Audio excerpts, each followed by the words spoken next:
Hello दोस्तों, बात करते हैं भारत हेवी इलेक्ट्रिकल्स लिमिटेड की दूसरा दिन और लगातार यहां पर गिरावट होती हुई देखने को मिली है। भारी भरकम वॉल्यूम आया और उसके बावजूद भी स्टॉक में 5% के आसपास लुढ़कता हुआ देखने को मिला है। इस वीडियो में बात करेंगे कि मेनली क्या-क्या कारण रहे हैं इसकी गिरावट के पीछे।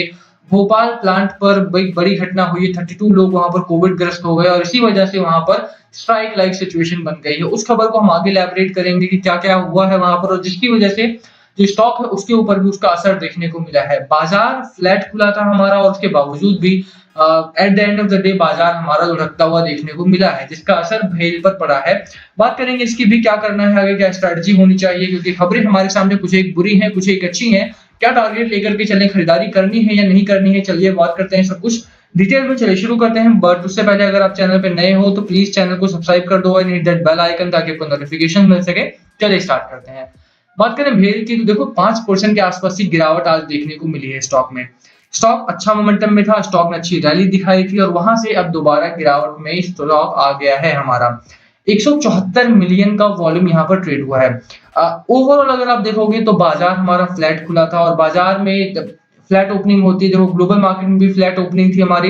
एशियाई बाजार हालांकि काफी हरियाली में दिखे थे हमें कल के दिन में और एक अच्छा क्लोजिंग आई थी। अगर हम एशियन बाजार की बात करें तो अमेरिकन बाजारों में ऑन द अदर हैंड अच्छा ओपनिंग जरूर हुई थी, बट क्लोजिंग आते आते वहां पर रिट्रेसमेंट देखने को मिला है। तो ओवरऑल अगर आप देखोगे तो कहीं ना कहीं मिक्स्ड सिग्नल हमें ग्लोबल मार्केट से आते हुए देखने को मिले थे और उसी का असर है कि यहाँ पर फ्लैट ओपनिंग देखने को मिली है हमें।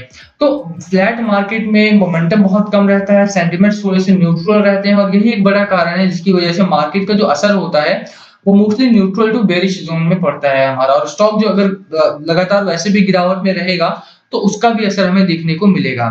बाकी भेल में कुछ एक समस्याएं और भी हैं इस समय पर, क्योंकि आप देखोगे तो अर्निंग सीजन चल रहा है हमारा और अर्निंग सीजन में क्या होता है कि कंपनीज में लगातार अर्निंग्स अनाउंसमेंट हो रही हैं और जो भी स्टॉक बहुत तेजी में रहा था लगभग उनके जो अर्निंग्स है, मोस्ट ऑफ द स्टॉक्स के अर्निंग जो रिपोर्ट है वो थोड़ी सी नेगेटिव आती हुई दिखाई दी है और वो expectation Bharat heavy electricals limited में भेल में भी घेरती हुई देखने को मिली है हमें आज के दिन में।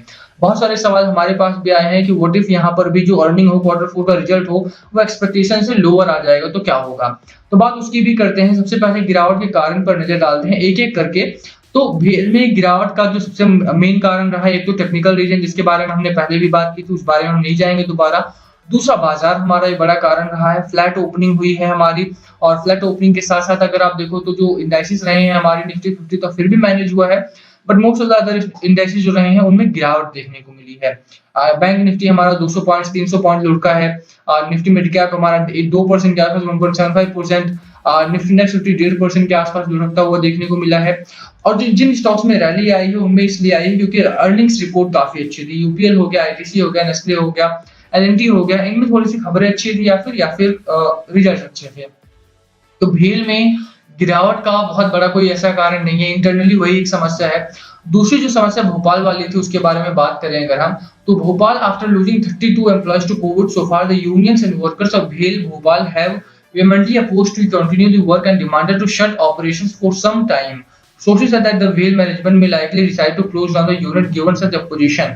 तो प्रॉब्लम यहाँ पर यही हुई, आपको याद होना चाहिए कि भोपाल से ही बहुत ज्यादा ऑक्सीजन इंडस्ट्रीज को ट्रांसफर की जा रहे थे और ये एक अच्छी खबर थी, ये एक बहुत अच्छी खबर थी। पर अब अगर इस तरह की समस्या हुई है, एक तो 32 लोगों को जान गंवानी पड़ी जो कि बहुत दुखद है और अगर ऐसे में भेल का जो प्लांट है भोपाल वाला उसे बंद किया जाता है तो दो चीजों पर असर पड़ेगा। एक तो जो नॉर्मल प्रोडक्शन होता है इनका उस पर भी असर पड़ेगा, दूसरा ऑक्सीजन पर भी असर पड़ने वाला है जिसकी डिमांड काफी तेजी से बढ़ रही है। तो ये दोनों ही खबरें हैं जिसकी वजह से जब स्ट्राइक वगैरह की खबर आई, जब ये चीजें होने लगी कि प्लांट को बंद करना चाहिए, तो उसका जो असर है वो हमें देखने को मिला परसों भी और आज भी। आप देखिए बाजार में स्टॉक हमारा लुढ़कता हुआ देखने को मिला है। दो खबरें ये हैं हमारी जिसकी वजह से गिरावट हुई है। अब देखो गिरावट के कारण तो है हमारे सामने, तो करना क्या है, ये इंपॉर्टेंट क्वेश्चन है कि अगर आपने बाय कर रखा है क्योंकि स्टॉक ने एक अच्छा हाई बनाया था और स्टॉक हमारा 71, 72, 73, 76 तक गया था और बहुत सारे लोगों ने तब भी बाय किया था स्टॉक को। तो करना क्या है, लॉस में हो तो मेरी सलाह यही है कि इस पॉइंट ऑफ टाइम पर भी होल्ड करने की मेरी सलाह आपको रहेगी। कारण बहुत सारे हैं। क्वार्टर फोर के रिजल्ट्स जो हैं अगर आप देखो तो ग्रोथ हुई है यहाँ पर, मार्च के नंबर आने में समय लगेगा बट मार्च के नंबर बहुत ज्यादा यहाँ से हटके नहीं आने वाले हैं।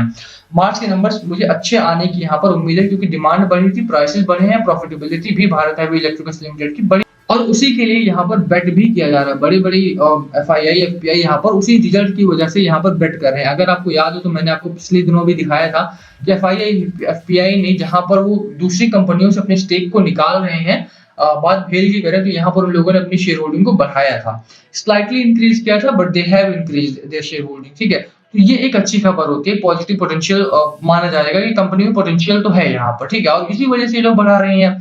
तो ये भी एक अच्छी खबर थी। तो वही चीज़ है कि यहाँ पर मेरी होल्ड करने की आपको सलाह रहेगी। अगर आप होल्ड करते हो स्टॉक को तो आने वाले दिनों में आपको अच्छा खासा रिटर्न दोबारा से मिलेगा। स्टॉक में दोबारा से रिकवरी आएगी, इसमें कोई दो राय नहीं है। सपोर्ट रेजिस्टेंस की बात करें तो 64 का सपोर्ट आप लेकर के चलिए स्टॉक में। बाजार में सपोर्ट थोड़ा-सा इम्पोर्टेंट है। बाजार का सपोर्ट मिलेगा तो भेल हमारा आने वाले ट्रेडिंग सेशंस में अच्छी रिकवरी देखने को मिल सकती है। अपर साइड पर 76 का आप यहाँ पर पहला टारगेट लेकर के चलिए दोबारा से। और उम्मीद कीजिए कि यहाँ पर बाजार सपोर्ट करे। बाजार सपोर्ट करता है तो भेल हमारा भागता हुआ दोबारा से देखने को मिलेगा। बाकी आरएसआई 70 हो चुका है, ठीक-ठाक आरएसआई हो चुका है एंड मैकडी की बात करें तो स्टिल बुलिश जोन में है, तो एक अच्छा टेक्निकल चार्ट पैटर्न है हमारा। हिस्टोग्राम भी ऊपर पॉजिटिव साइड है, तो चार्ट पैटर्न हमें कोई बहुत बुरा देखने को नहीं मिलता है। चार्ट पैटर्न काफ़ी स्ट्रॉन्ग है, टेक्निकल्स स्ट्रॉन्ग है कंपनी के अभी भी यहाँ पर बाइंग चार्ट पैटर्न है। उन लोगों के लिए अपॉर्चुनिटी है जो लोग हायर लेवल पर बाय कर चुके हैं, 75-74 के आसपास बाय कर चुके हैं। आप दोबारा से बाय करें इस लेवल पर और यहाँ से अपना जो प्राइस है, एवरेज प्राइस है, उसे कम कर सकते हैं। फ्रेश बाइंग करनी हो तो बिल्कुल कर सकते हैं बट लॉन्गर टर्म के लिए करना, शॉर्ट टर्म के लिए मत करना। शॉर्ट टर्म में मार्केट थोड़ा-सा ज़्यादा वॉलेटाइल हो सकता है। जो रीज़न है वो यही है कि लगातार डीआईआई और एफआईआई अपना पैसा बाजार से निकालते हुए देखने को मिले हैं हमें। ग्लोबल मार्केट नेगेटिव है, इंडिया के हालात खराब है और ये कारण है कि एफआईआई पे ही पैसा निकाल रहे हैं। I don't know what's the reason behind DII's pull back, but ठीक है, अभी कुछ दिनों से ही ऐसा कर रहे हैं तो चल जाएगा, बाजार संभल सकता है। दोबारा से बाजार में वो हरियाली देखने को मिलेगी हमें। अभी न्यूट्रल जोन है तो बने रहने दीजिए, आप भी बने रहिए, होल्ड कीजिए स्टॉक को। बाय करना हो तो लॉन्ग टर्म के लिए बाय करना, शॉर्ट टर्म के लिए एंट्री मत लेना। और वीडियो पसंद आई हो तो लास्ट कॉल आपका होना चाहिए। देखो लास्ट कॉल, अगर बाय करना है, सेल करना है या होल्ड करना है, क्या है आपकी स्ट्रैटेजी, प्लीज कमेंट करके शेयर करना। वीडियो यहीं खत्म करते, पसंद आई हो तो लाइक करना, चैनल पे नए हो तो सब्सक्राइब किए बिना मत जाना। Thank you for watching. Yes, अगर आपको कुछ पूछना हो तो प्लीज कमेंट बिलो, सभी कमेंट से रिप्लाई करने की कोशिश करेंगे इस स्टॉक के बारे में या किसी और स्टॉक के बारे में।